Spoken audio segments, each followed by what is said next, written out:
So hi friends, అందరికీ నమస్కారం. ఇప్పుడు మనం హెచ్ఐఐ ఎయిర్పోర్ట్లో ఉన్నాం, ఖతార్ ఇంటర్నేషనల్ ఎయిర్పోర్ట్లో. ఇందులో హెరోట్స్ అని ఒక బ్రాండెడ్ ఐస్ క్రీమ్ ఉంటుందండి. చాలా చాలా బాగుంటుంది. ఎప్పటి నుంచో వీడియో చేద్దాం అనుకున్నాను కానీ అవ్వలేదు, ఇప్పుడు కుదిరింది నాకు టైము. ఈ హెరోట్స్ అనేది బ్రిటిష్ కంపెనీ అండి, గ్రేట్ బ్రిటన్ది. వీళ్ళు ఖతార్తో కొలాబరేట్ అయ్యి పెట్టారనమాట. ఇప్పుడు మీరు చూస్తున్న ice cream very very expensive. నేను hazelnut dark brown and light brown తీసుకున్నాను అనమాట ఐస్ క్రీమ్.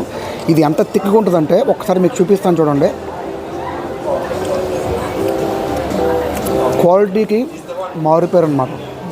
దీనిలో క్వాలిటీ, నేను చాలా ఐస్ క్రీమ్స్ తిన్నాను ప్రపంచం మొత్తం మీద, ఎస్పెషల్లీ సమ్ యూరోపియన్ కంట్రీస్, మన ఇండియాలో మిడిల్ ఈస్ట్ కంట్రీస్లో ఈ టేస్ట్ ఎక్కడ రాదు. మీకు మంచి క్వాలిటీ ఐస్ క్రీమ్ కావాలంటే Harrods, it's a brand for especially ice creams, snacks, confectioneries and as well as bakery items కూడా. సో వీడియో బాగుంది అనుకుంటున్నాను. Signing off, Nandu. Thank you.